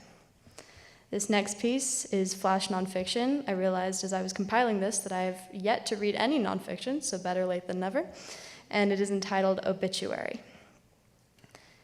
Tatiana Michelle Fosnot was born, or rather cut through to the world, on January 26, 2007. She was not named for a restaurant or an actress or the daughter of a Russian czar. She cried like a cat in her cradle, or so her parents always said. Her earliest memories consisted of a rocking chair, woods beyond a window, and the lyrics to Ice Ice Baby printed and tucked beneath her bed for safekeeping. She is survived by two parents who always seemed to worry they weren't loving her enough. To them, she bequeaths every spare stanza written before she realized poems didn't have to rhyme. She also leaves behind a brother who may mourn her Wheel of Fortune guesses and the chokehold grip of her fists on roller coaster lap bars, but who also may not. She leaves behind an extended family accustomed to her leaving. In life, she was bare and brunette. She learned the art of womanhood much too late, and so her eyeshadow almost always smudged at the creases of her upper lid. She enjoyed the music of the mountains, her father, and a few more country artists than she'd care to admit. Her favorite stories to tell at lazy late-night pizza dinners included the time a bird defecated on her brother's head, the time her mother threatened to drop-kick a dog, and the time her father got bit by a baby copperhead through some pine straw and possibly, hopefully, received the antivenom. She told next to no one what happened at the park by the river sophomore year. She once vowed to marry whoever first noticed the brown freckle in her right eye. Select regrets can be noted as follows. Her first two boyfriends, not dating them, but exactly how long she waited to break things off. The guilt of her mother, brought on wholly by her freckled preteen notion that a mother could belong more to one child than another. The absent realization that she could never quite fix everything for her father. The night she ripped up all her middle school report cards. The scars that she doesn't like to talk about. That time she snort laughed in class. There were days death followed her like a shadow. She glimpsed it in her ruptured appendix, seeping acid into her gut, in a trailer unhitched from a truck on the highway, hulking over the median and toward her side of the car, in the crevices of her own mind. But it did not nab her there or there, and her death was not her doing. She would not give the Methodist moms of her childhood, who would surely file before her casket, the fodder to claim she hadn't made it to heaven. She hopes she made it to heaven. She is glad she made it this far. She hopes to never be called perfect, especially now that she's gone. Tatiana's funeral will be held in the church sanctuary where she and an old friend once stayed late Sunday nights, boxing up microphones and pulling plugs. The family will receive guests at the street corner where she first skinned her knee. Thank you.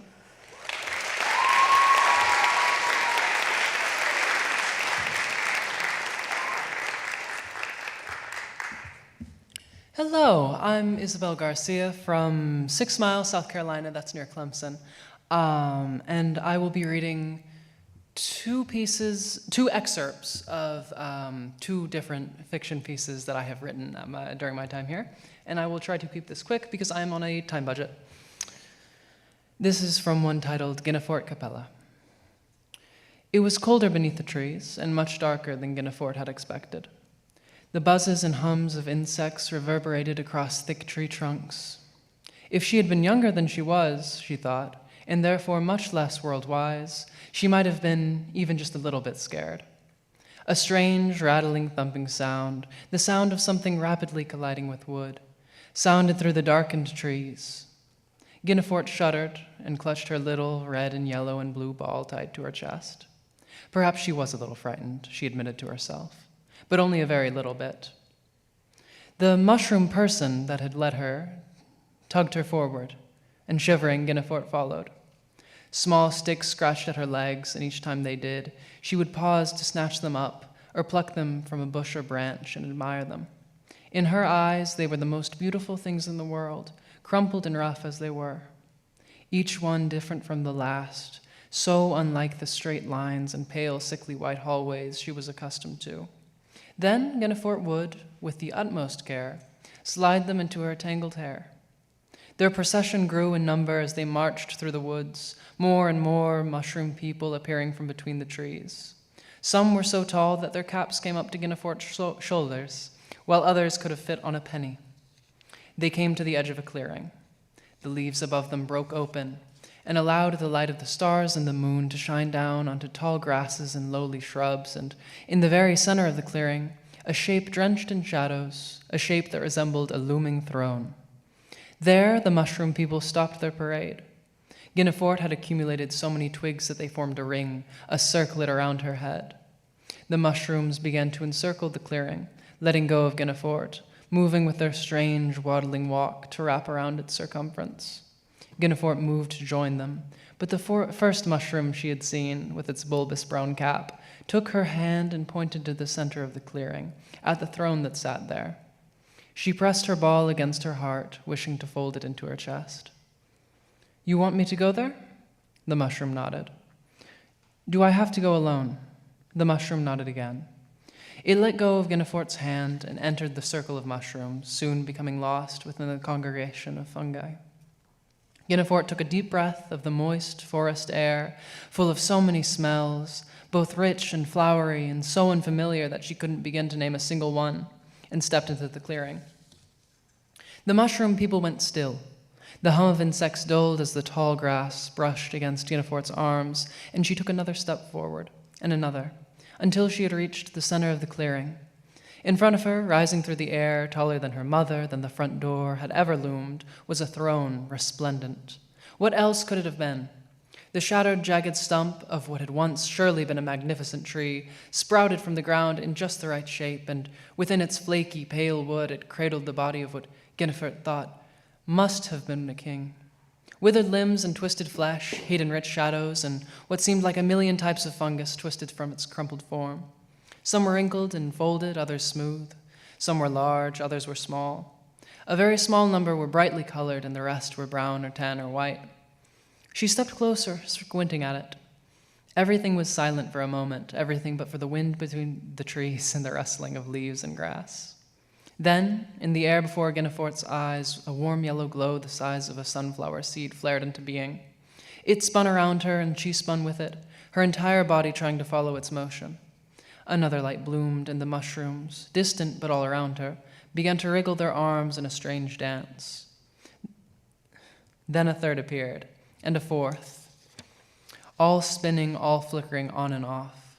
Some landed as if tired on the kingly body before her, and crawled into its eye sockets over its skin, making it holy.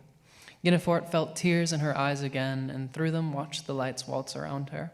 As more and more appeared, as one by one they flickered out, until once again there was only a single light before her. The mushroom's dance stilled. She held out her hand, and it landed on her extended index finger. Guinevere peered closer and saw a carapace, crystal wings and legs like the sticks she loved so dearly. Then it flew into the air again and was extinguished. And this is from a piece titled The Mock Dragon. The emptied gas can thunked hollowly as Rhubarb threw it into her trunk. She slammed the trunk closed, then wiped her hands on her pants. Rhubarb opened the driver's seat door to her car to the familiar muffled ringing of her phone. She sighed, folded her hands in her lap, and sat there, listening to the chimes of her ringtone and staring blankly into the night. She wanted to bash her head into this asphalt beneath her. After a few more seconds, it cut off. Rhubarb didn't move, sitting silently. She felt tears in her eyes and a sort of vengeance against herself, against the world. Stared harder at the darkness, even as her vision wobbled. And then there was a clatter, and then another, almost as if something was bounding across the road, approaching her car. Rhubarb dragged a sleeve across her face and turned towards her still open door, a small smile washing across her face. She shook her head. A small shadow, only barely darker than the night around it, and orbited by swirling pieces of junk and pebbles and flowers, leapt from the robe at Rhubarb and landed lightly in her lap. The mock dragon began to purr, though how, Rhubarb still wasn't sure. She scooped the thing up and deposited it in the passenger seat, where it wriggled around and sat up. I know what you're doing, said Rhubarb to the mock dragon. You want me to go back, but I can't. I can't because I was horrible and then left, and you can't just expect to be welcomed back from something like that with open arms. I don't want to face it. I'm sorry, buddy. She sighed. I need to focus on the road. It's late, and I am so tired. Rhubarb reached down for the gear stick. Her phone began to ring again. She froze, her fingertips just brushing the gear stick, her hand shaking. There was a plasticky scratching to her right. Rhubarb snapped her head up and saw the mock dragon, scrabbling with its shadow-like arms at the sedan's glove compartment. Calm down. I need to focus, remember? The mock dragon ignored her, seeming to darken in color, and pried its head, or maybe its beak, Rhubarb couldn't quite tell, under the glove compartment's latch and pulled. Stay away, that's not for you. Rhubarb reached across the car and slipped a hand under the mock dragon, trying to shove it away. The mock dragon slipped over her hand and pulled harder. The plastic of the glove compartment groaned, its lock protesting. The mock dragon writhed against it, growing, darkening shadow flesh bulging outwards. Rhubarb leaned over the gear stick, almost wrestling with the mock dragon now as she tried to pry it away. Her ringtone rang louder, faster in her ears. Grunting, Rhubarb wrapped both arms around the mock dragon. The glass bottle that was its tail lashed against her back, and one of its lilac wings beat against her face. She heaved, and with a snapping, cracking pop, the glove compartment burst open. Rhubarb and the mock dragon went tumbling across the car in a tangle of limbs and shadows and garbage. They lay there, awash in the ringing chimes. Rhubarb breathed heavily and stared up at the ceiling of her car. The mock dragon whined and curled into itself, making itself a little heavy ball that pressed down on Rhubarb's chest, seeming to pin her heart to the floor of her car. She sighed and wrapped an arm around it, holding it there. Thank you.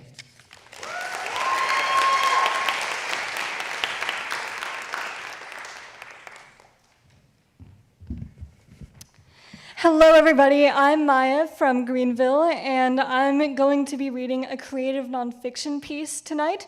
Before I do that, though, I would like to issue a warning. I am going to be using the word Macbeth in a theater. I know, I'm so sorry. This is called It's Not Because I Want to That I Run Away. It's because I get the suggestion from my friends, the boy and girl who live next door to one another further down my cul-de-sac. Both round-cheeked, blue-eyed, and blonde, they could pass for cousins. And my mom has told me she questions whether the boy's black-haired and narrow-faced little brother was adopted, so anything is possible. The three of us creep into my kitchen to prepare, as we have yet to gather all we'll need when we leave. I pluck an organic red apple from one of our fridge's bottom rows. We stop at the girls' place too, perusing like art critics the snacks in her pantry. My friends select Little Bites, blueberry muffins, and strawberry Pop-Tarts, the real deal, not the off-brand Trader Joe's varieties my parents buy. Their pockets take on the Pop-Tart's artificial sweet scent. We don't tell our little siblings when we embark, all three of them too young to understand. I clutch my apple like a horse's reins. The sky gleams Pacific Ocean blue.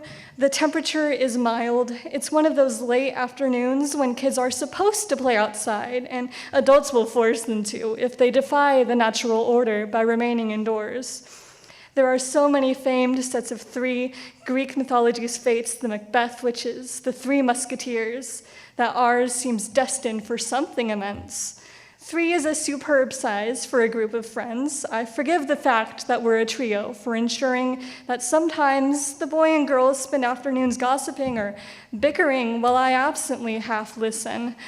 Our plan is to cross through the girls' backyard into the woods, then make the short walk to the highway outside our neighborhood, but we're about to be waylaid. If I turn around, I'll see my dad marching in my direction. I'll see the fantasy we 3 had cultivated spilled across the asphalt. I'll see the world forced into perspective. Dad tightly grasps my hand like we're crossing the street, and he's developed a particular concern about the prevalence of car accidents. I can only half-heartedly fold my fingers around his. At some point down the asphalt-full road, something shifts or clicks into place or maybe comes loose. Sometime after we begin, I drop my apple. Dad and I barely speak, so I get the sense that on the itinerary is a lecture, but I meant nothing by leaving. There is something he sees about this situation that eludes me entirely. And for the last time, Sakas Theater, thank you.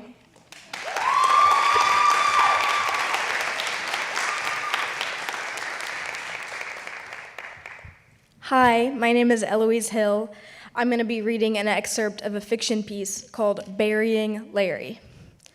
I show up to Gina's apartment and am pleasantly surprised to see the beginnings of a party. Rain lets me in and bites back a smile. The entrance to the apartment is a long alabaster hallway that opens into the living room. Decorations on the wall seem to have been thrown up without a second thought as to who would see them. They range from Backstreet Boy posters to nude sketches of ex-boyfriends. Gina's eyes follow me lazily across the room. I sat next to her on her purple paisley couch. Sitting across from us in my leather chair is some guy who introduces himself as Ryan. The chair is peeling in places. The soft, worn fabric peeks through. Ryan, though, he's all fidgety, and he is rubbing the leather off of my chair. How can it be my leather chair if there isn't any leather left? He tries to talk with me politely, but I give him a couple of grunts back.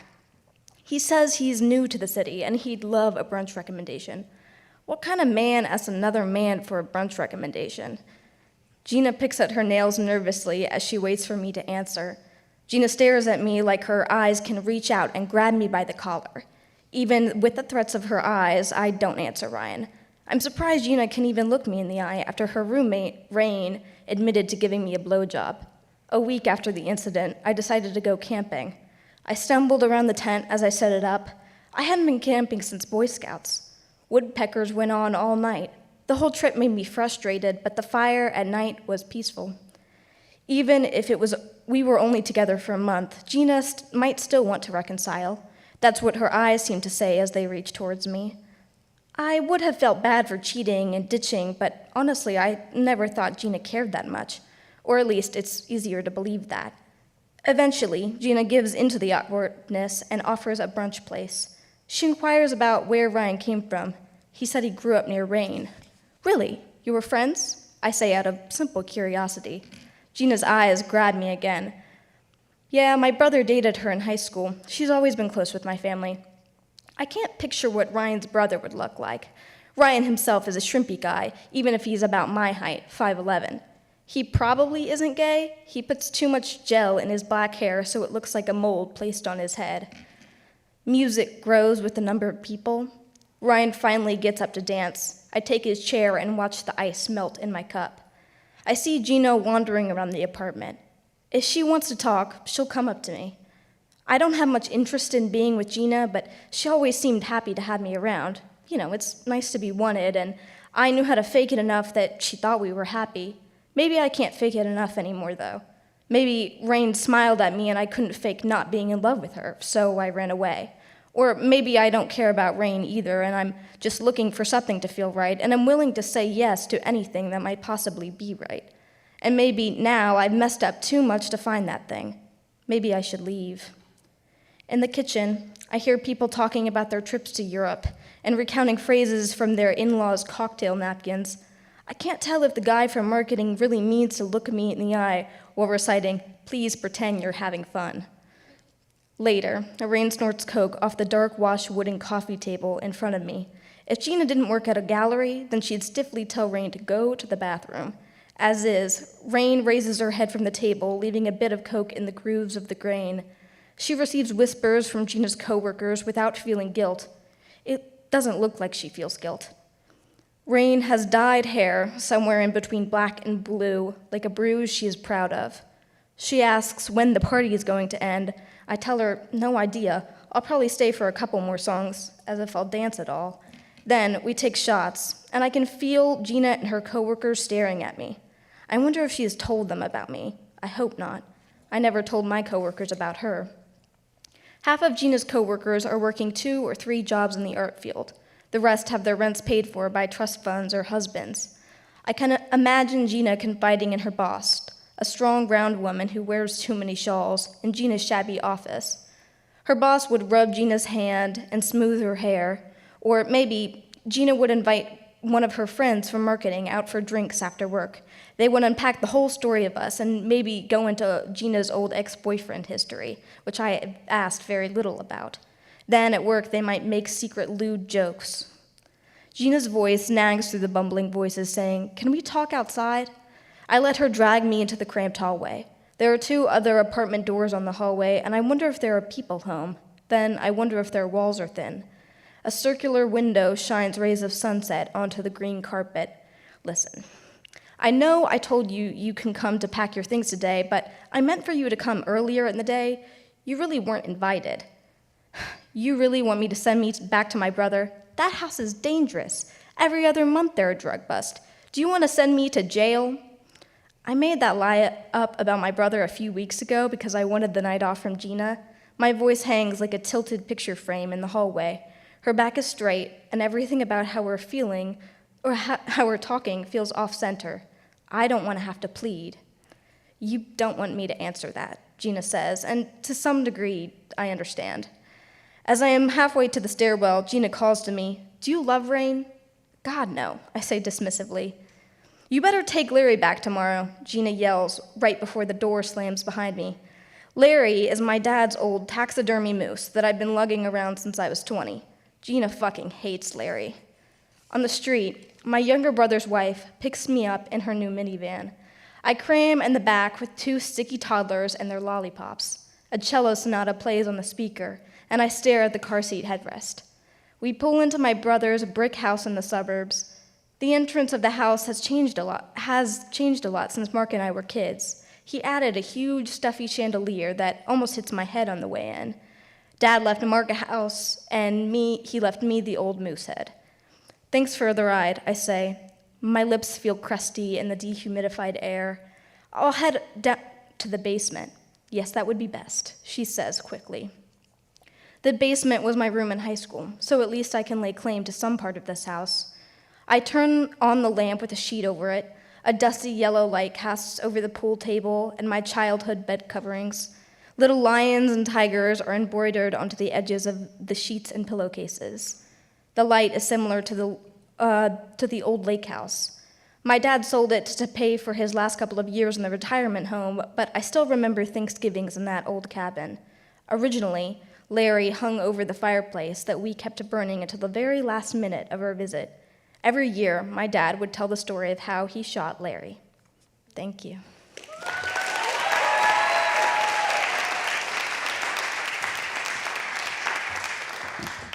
All right, hi, I'm Harper Bright, and I'm going to be reading the beginning of a fiction piece called Perversion. Amelia woke in the mornings always to the same noises. The scritch-scritch of the woman whose room she was renting, sweeping the patio outside, the farm hands with their heavy boots and voices, and a low dragging. She had only ever watched the woman work when she first arrived, when it was dawn and muggier than when the sun came out. That first week, she had begun to wake early, startled by how vivid and disturbingly sexual her dreams had become as soon as she moved in. And as soon as she opened her eyes and the reality of the mild morning air knocked her from her sleep, there would be the woman's broom scratching the floor below, and Amelia would rise. Amelia considered the woman to be either a hunchback or shrinking in the direction she came from. That is to say, her body arced over the bags of flour that she dragged across the dirt of her property. That morning, with vague disinterest, Amelia again watched the woman shuffle across the yard, elbows pushing into the splintered wood of the staircase that led up to the second floor. The woman treated the first floor of her house like a bakery, using the almost industrial-sized kitchen to bake her breads and pastries. The woman boasted to Amelia that she sold her bread to the hotels in town for tourists to dip in designer olive oils, and that she wanted to teach Amelia how to bake it. Amelia wondered whether the tourists, mostly Americans, ever tasted the char of the old oven or the dust from when the woman ran out of counter space and cooled her bread on the floor. Likely, they barely even tasted the bread, amazed more at the foreign and exciting concept of bread dipped in oil. After all, it was never the Americans who showed up on the woman's doorstep to buy out her supply. Instead, they showed up to the markets in town that were closer to the hotels, where tourists left with bottles of authentic olive oil to take home and break out for appetizers anytime they had guests over. The woman had a son, but Amelia never saw him around. He woke up and returned at odd hours and existed less in the house than Amelia herself, strange for the son and visitor. His absence seemed to be noticed by the old woman as well, because one morning while her bread was baking, she meandered next to Amelia and began to discuss how she was thinking about hiring help. Amelia wasn't sure if the silence that followed was an invitation for her to offer her time, but she let the silence simmer until the old woman realized that the rent Amelia was paying her was about as much as she was going to get from her. The woman wandered off, and soon enough, a laborer appeared a few days after. Amelia quickly gave up on sleep in the mornings, opting instead to sit outside with a weak cup of coffee and watch the new laborer work. He wasn't much older than her and had a gruff voice that sounded like her father. Soon, he began showing up in her dreams. Then the summer began. The heat crept into every inch of Amelia's skin, and she spent most of her days lounging around the house in as little clothes possible. The woman's son lurked around too, and suddenly it occurred to Amelia that he had likely been at school all those hours, hunting for people to talk to other than his mother. At the beginning, he avoided Amelia altogether, too timid for his own good, just nervously sidestepping her when they passed in halls or pushing up from the dinner table as soon as his plate was clear. Then, after a week of it just being his mother and Amelia and himself in the big house alone, he began to speak to her in short, nervous phrases like, "Thank you," or "How did you sleep?" or "It's supposed to be warmer today," but always, always with some sort of reverence in his words. He had a nasally voice and a unibrow that always furrowed when his mother would speak. Amelia understood this sour expression. The woman seemed to get joy from speaking, regardless if she was being listened to. She spoke to Amelia about her baking, childbirth, how to properly wear lipstick. She talked to the new laborer at length about her husband. He grunted periodically as an acknowledgement of her stories, which signaled to the woman that he enjoyed them. She continued on, her voice echoing in the background of every room in the house. When Amelia first arrived, the woman smoothed the cream sheets on the guest bed and told Amelia that she had stopped bleeding every month after the birth of her son. Amelia had biked into town to get a box of pads. They were cheaper and flimsier than she was used to, as most things here seemed to be, but she bought them with the woman's money and used them until the box ran empty. In the sweltering heat, Amelia didn't feel like biking back into town, so she embraced the blood, free bleeding into her underwear. She hated it. It made her feel disgusting, but she was too lazy to make a change. She spent the weeks of her period naked on the rocky beach at the bottom of the woman's property, body curling like a shell in the sun and water. She had hoped that the laborer would see her exposed body and fall in love with the dips of her hips or the pale skin of her breasts, but it was instead the sun she saw off in the distance, drawn to the blood in her body like a shark. When she noticed him, she would wave, and his skinny, teenaged form would disappear. There was a fishing rod on the balcony she had to herself, and the first time she bled into her underwear, she hooked the starchy linen on its tip. The pinkish-white cloth stood rigid from the harsh soap she used to clean it, and it looked like some strange surrendering flag. The second time she hung her underwear there, they went missing, and she suspected the boy. She figured he started going through her room, items put back at a slightly different angle, perfume bottle emptied a little more than it was before, bed sheets folded differently. It didn't bother her, she just thought he was strange. The woman was always home, her wheat delivered by the farm hands and her bread sent out with the laborer, so Amelia couldn't help but be shocked when the woman announced that she was going into town with her son to meet some family member for dinner. Italian dinners lasted hours, and as the old woman left, Amelia's biggest worry was how she was going to eat. She was planning on letting her stomach grumble until it lost its voice, but the laborer didn't leave when the others did. She went downstairs to find him still in the kitchen, forearms rippling as he pushed fists into dough. "It's late. Shouldn't you be going home soon?" Amelia asked. "Yes." They had gotten into this habit, Amelia asking him questions, desperate for his face to turn to hers, the laborer responding with short, gruff, one-word answers. He never said more to her. In her dreams, he never spoke at all. She moved around him and began to pile ingredients into a pot and pretended to know how to make soup. It tasted terrible. She offered him a bowl. He looked her in the eyes and blinked before telling her it was terrible, the most words he had ever said to her. Then he pushed her against the peachy stucco wall and kissed her hard. It wasn't much different from her dreams, as he seemed hungry, and sometimes when he kissed her body, he bit. The days were still slow, though. The heat grew to its peak, and none of Amelia's clothes seemed to weather the oppressive sultriness.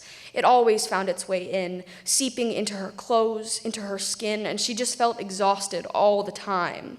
At times, the exhaustion caught up with her. There was this one day that she had just come up from the ocean, skin still glistening with salt water, and as soon as she fell into a chair at the top of the stairs, her vision faltered as well. And then she was splayed there for who knows how long, unconscious. When she woke, the sun still perched above, the boy was in front of her. She was vaguely aware of the way her chest pushed against her dampened shirt, the way his eyes grazed over her body as she came to, and the stillness with which he was standing in front of her. She understood that he had been standing there for some time, but she had no idea for how long. He roughly pushed out a glass of water in front of himself. "Here." Amelia took it, and as quickly as she said thank you, he scampered away. Thank you.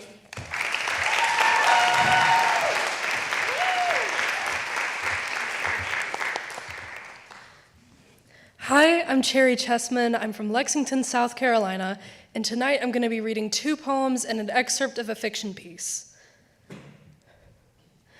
Dear HVAC in the attic, there are ways to know that the world should end here. Every quiet day of my life, set in a circle, in unisex dresses with the toddler girls, I've heard the reasons behind why.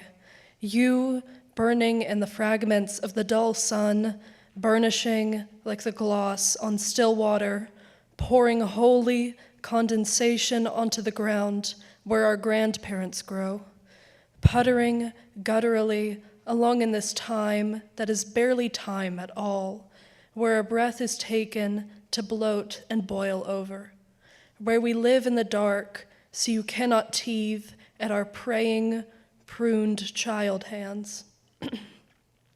Now, all the no longer toddler girls in our bustier tops, defending ourselves with the heat, letting the bugs drain us as your swampish belly bleeds impurities through the ceiling, drapes across our clasped fingers like alligator tears. Our lace, Shein made, beginning to fray, just like our grandmothers never would. We finally lick the sweet juice from our fingers, burst our thumbs open with our front teeth. And then this one is called On the Ground Floor. The ceiling above us bulges like the kind man's vagrant eyes, and we eat the Cool Whip salad.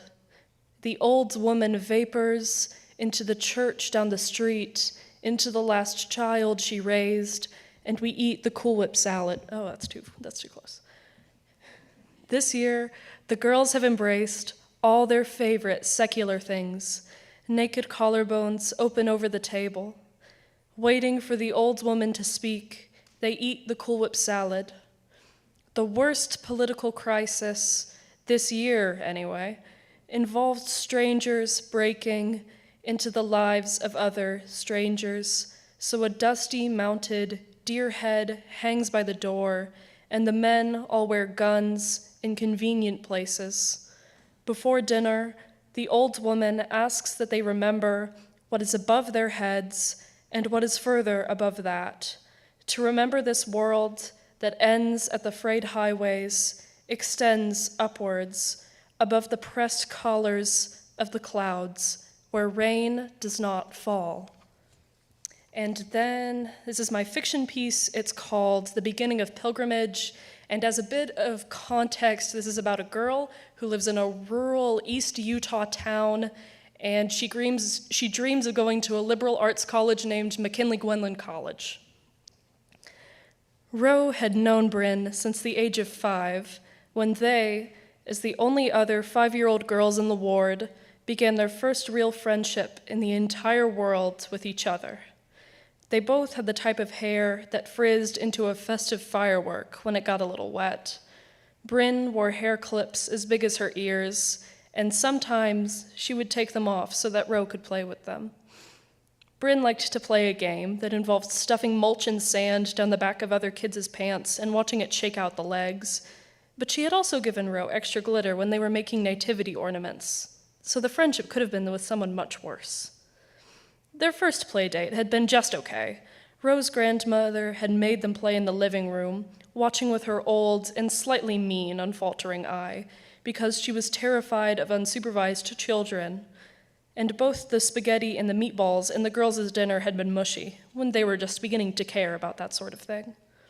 Regardless, this playdate had gradually turned into a series of playdates, at least one a week for almost the entirety of elementary school, along with matching dresses bought for their Christmas presents.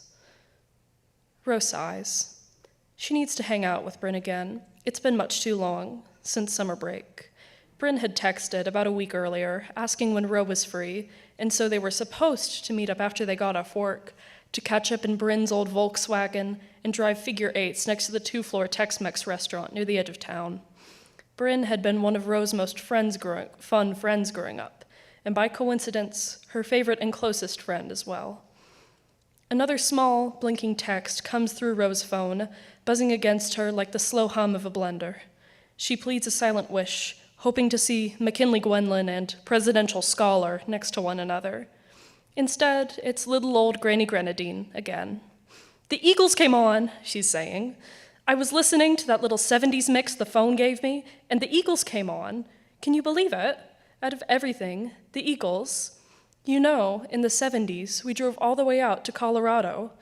Horrible people and traffic and rain, wouldn't do it again. But in your grandfather's real-life car, on a real-life road, they played the Eagles all the way." That is about all Roe reads before she stuffs her phone back in her pocket, although there was much, much more. A reply wasn't what her grandmother wanted. She wanted to move consequenceless and exalted through her loomy, spacey mind, where a response, the perfect one, could be invented on her own terms. Roe swirls cold ice around the bottom of a blender, thinking of making herself a smoothie just for the sake of making something. Roe hopes her grandmother has forgotten about the sugar, forgotten about the baking. A couple of months ago, she took both the light and dark brown sugar bags from their place in the punch bowl, swapped the contents, and then moved the newly mislabeled light brown sugar into her largest pot, covered with a heavy metal lid. She did all of this with slow and deliberate effort in the hopes of creating a memory bizarre enough to stick. It hadn't. Ro's grandmother bakes for her young women's group every week and asks about the same ingredients every week. Sometimes Ro comes home after school or work to find her grandmother in the middle of some strange ritual, marking numbers in Sharpie on her good porcelain bowls, laying out the nativity scene in April, cutting holes in her knitwear so she can darn them over in a different color, just to prove she can. The next day, she will be irate with Ro. When Grenadine finds the unnatural intrusions into her average world, she summons her granddaughter down into the living room.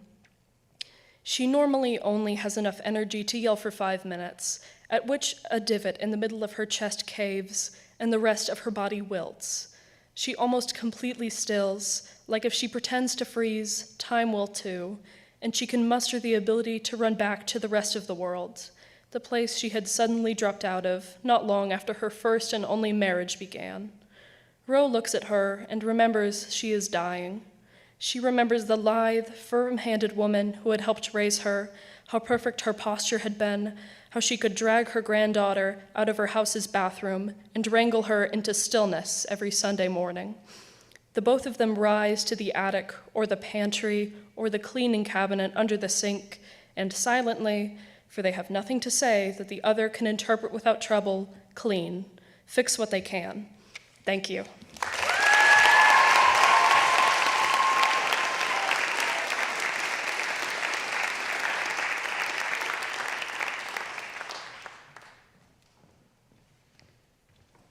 Let's give these writers one more round of applause. Thank you all for being here. Thank you for coming tonight. There is more food in the lobby, the reception area. Please eat some of the food. Thank you to Scott Gould and Emily Cinquemane, our teachers in the program, and Austin Wilson, who is ever present with us. Bye, everyone. Have a good night.